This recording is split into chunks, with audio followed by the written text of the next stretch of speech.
Hey, what's good? What's good, everybody? It's East Swayze, and we are back with week 3 of the Artist Way. So, week 3, I promised myself in the last video that I will be more organized on what I want to say, what I want to talk about this video and for videos from now on. And if this is your first time checking out my videos, I am keeping myself accountable for doing weekly videos for The Artist Way. The Artist Way is a book for higher spiritual creativity for artists. Not just artists, actually, for like any creatives in general that are looking to tap into, I guess, a higher sense of creativity, which in turn is tapping back in with God. So that's what this experience is about. This experience is a 15 week, 12 week, um, 12-week program where you do daily, morning pages, you do weekly artist dates, and also there's little tasks within these weeks that you are looking to accomplish. And yeah, I'm gonna get into it so we can kind of like get into the thick of like what's been going on with me this week. So this week was all about recovering a sense of power. So with that recovering sense of power, you, for me, what that means is understanding my emotions. And I believe when you understand your emotions, you can understand yourself, aka your powers. So when you understand yourself, then you can truly do anything you want, right? Because when you understand yourself, you understand you are in control of yourself and what you do, your actions. And I think that's a powerful concept. That's a powerful thing to learn in life.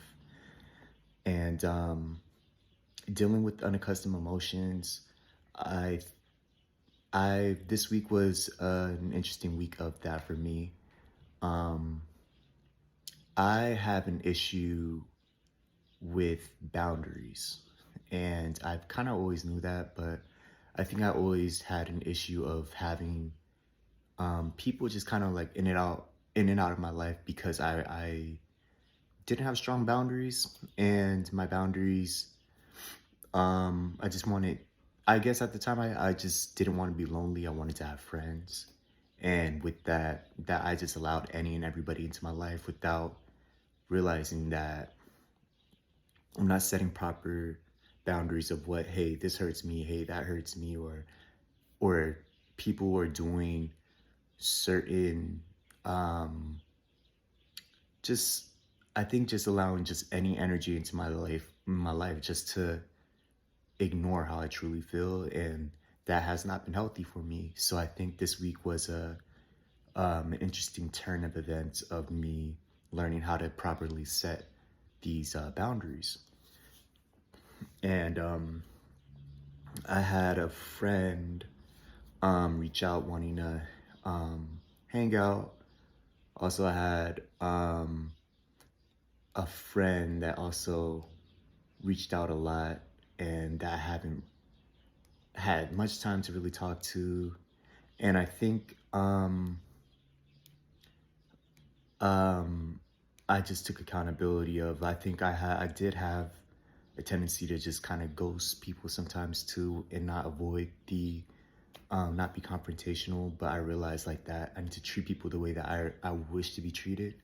I was ghosted by the last person I was dating a few months ago.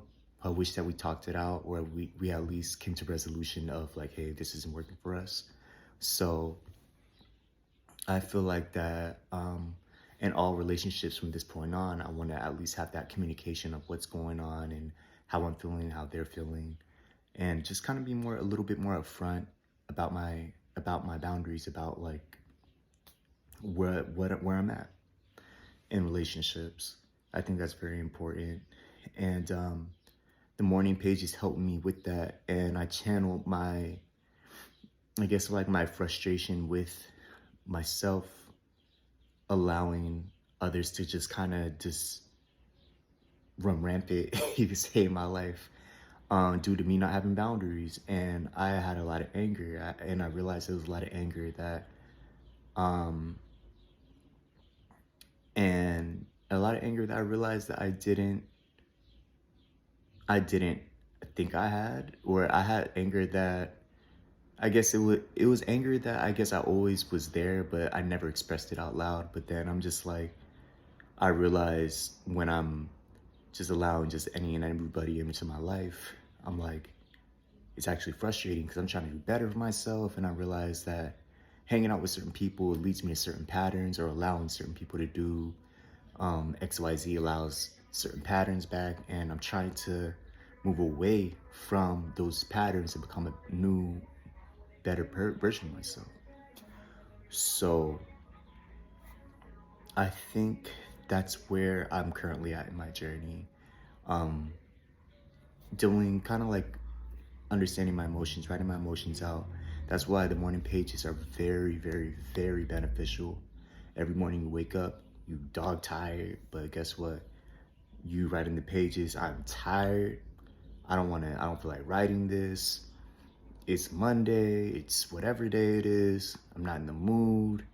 But then you just start writing. And you just keep on going for two, because it's 3 pages each morning. Keep on going, and you realize that you got stuff to talk about. You got stuff that to get off your chest.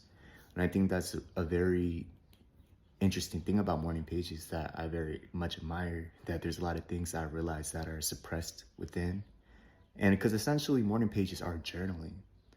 So the more I'm writing, I'm technically journaling. I'm seeing a lot of my fears. I'm seeing understanding fears that aren't really even my fears. I'm understanding my goals. I'm understanding my feelings. And I think this week 3 has really helped me recover that, once again, like that recovering sense of power. So it's like, oh, so I can actually do XYZ. Like, I don't have to follow the norm of XYZ. And there was a lot of interesting tasks as well. Like this week, um, one of the tasks was describe your childhood room, sketch the room. What was your favorite thing about the room?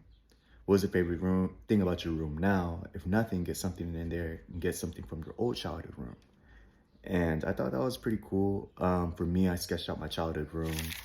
Um, I used to be a big WWE fan, so I had my WWE posters everywhere. Or WWE/WWF, like back in that time. And I used to have like all the wrestlers that at least I liked, which were like, I loved, of course, The Rock. The Rock is The Rock, The Rock, John Cena, Eddie Guerrero, R.I.P., Rey Mysterio.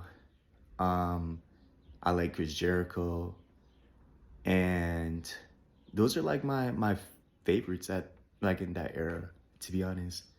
Um, and yeah, so I wrote that out, and then what I love about the room that I have now is that it's a lot more spacious than my tiny room that I had as a kid. But as a kid, having your own room was just like golden. So I was happy and grateful for that. I had my own little oasis. But now, like I have like you know, a big boy. I'm doing my big thing now. So I'm grateful for the size of my room, for sure. But tasks like this, it's like every week there's little tasks that it's kind of like asking yourself, like, kind of like it's like a reflection almost. It's kind of like it's going back to your childhood, kind of like resurfacing memories from your childhood, kind of understanding just things that you liked about as a kid, and then kind of brings you back to the present. Also, I guess, like, so to show another example, list accomplishments, 5 childhood accomplishments, and that goes from like straight A's to straight A's, punching someone out, etc. Like getting winning like that the competition, the sports team, and then within that same question, it said list 5 childhood foods, your 5 favorite childhood foods, and buy one of them this week. And it was like stuff like that. It kind of like makes you really think like, what did I really, what did I do back in that time, back in the day? So, it was cool. And then as for my artist date, um, I actually initially I wanted to go to a museum. I want to take my my inner child slash inner artist out on a date to a museum. But then this weekend actually ended up being really nice and weather-wise. And I was like, you know what? I have not rode my bike. I have a bike, a mongoose. I have not rode that bike in like a year. I don't like riding my bike when it's cold at all. I only ride my bike when it's warm outside, hot, warm, summertime, springtime, fall time too, but mostly like when it's like warm, anything that's like 70s and up, I feel like that's good. 70 degrees Fahrenheit for those in the US, 70 degrees, but I'm not sure that anywhere else like the Celsius, I'm not sure, but 70 degrees and up, that's my thing. I like riding my bike. So I was like, you know what? Just be a good time to ride my bike, ride around the city.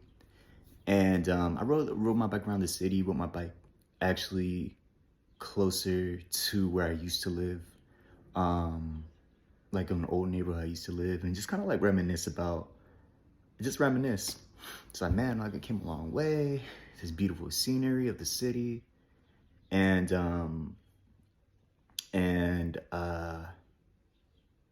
let me think, what else did I do? Oh yeah, I mean the artist day. I kind of blended that in with the task, which was call a friend and let a friend know, uh, like just kind of catch up. Called one friend, one of the friends was busy. Called another friend, he actually was not too far from me, and I was like, no way, like let's link up, let's chill. And yeah, we ended up linking up and hanging out as well. Like, so I kind of blended like that artist date of like doing my own thing of riding my bike, but also hanging out with an old friend that I haven't seen in a minute. So it was a good artist date. I really enjoyed that day. So that was definitely W artist date. So I would say synchronicities for this week. Um, Synchronicities. I would say that it would definitely be the synchronicities of this week. I would say will probably be me learning how to channel my sense of power and recovering that sense of power, which is obviously the theme of week 3. And I think it was interesting because I think I really learned how to like tap into my emotions without acting on them as well, like such as like not necessarily anger but also like sadness. Like, there was times where I felt really sad, and like I understood there was sadness, but I didn't know why or what was going on, but I didn't necessarily like act on it in a sense of like wanting to cry. But also I realized that's kind of unhealthy too, so I kind of let out a good cry. So but I think that's also recovery. I think that's a part of being of that too, because like you're recovering that sense of power. It's like me releasing that cry was recovering in my sense of power, because me holding that in, I was like, I'm not gonna do it. And then I just released the cry, and it was very therapeutic, surprisingly. I'm not a big cry type person, but I did that, you know what I'm saying? And then I want to say issues of significant. I wrote issues significant for discovery. Issues significant for discovery. Why did I write that? Issues significant for discovery. I mean, so I guess like this week I was offered a job. Obviously, I'm working, but I got offered a job as well. It's technically kind of the same type of job, but it's like an AI tech type of job. So I thought, and it paid more. So I was like, you know what? Let me go for it. They reached out. They offered it to me, and I was actually kind of looking forward to it. But I remember I took like a few steps back and I prayed about it. I was like, God, like, if this particular job is for me, then let it be for me, but I'm not gonna like stress about it, hurt myself about it. To like, if it, I feel like it just has to happen like naturally, it has to feel natural, it has to feel peaceful. And yeah, I interviewed for it. I went well. I did 2 interviews for it, went well. And the next day, with the second interview, I was told that I didn't get it. I was a little disappointed because I was thinking in my mind, I'm like, oh, this new money coming in, I could use this for just like just all the creative stuff I could do, like all the like I'm thinking like the studio time. I'm thinking about music videos. I'm thinking about just thinking about all the like the. I'm just thinking about everything that I could do for my brand as an artist with the extra money coming in, and of course, like paying off debts and all of that. But I realized that that just isn't for me, and I'm okay with that. Whatever's meant for me will be meant for me, and I think that's just anything in my life at this point. Like that goes for jobs, it goes for relationships with people, friendships, platonic, romantic, truly anything. Like whatever's meant for me is going to be meant for me, and I'm putting that in God's hands, 100%. But I know like this process, it's really helping me kind of like regain that. So I'm very appreciative of this Artist Way process for sure thus far. And yeah, everyone, it's my week 3 and I'm rolling into week 4. So what's interesting is that week 4, this next weekend, I'll be going on um, a songwriting retreat, you could say. And I'm really looking forward to this. Like it's a songwriting retreat, and I'll be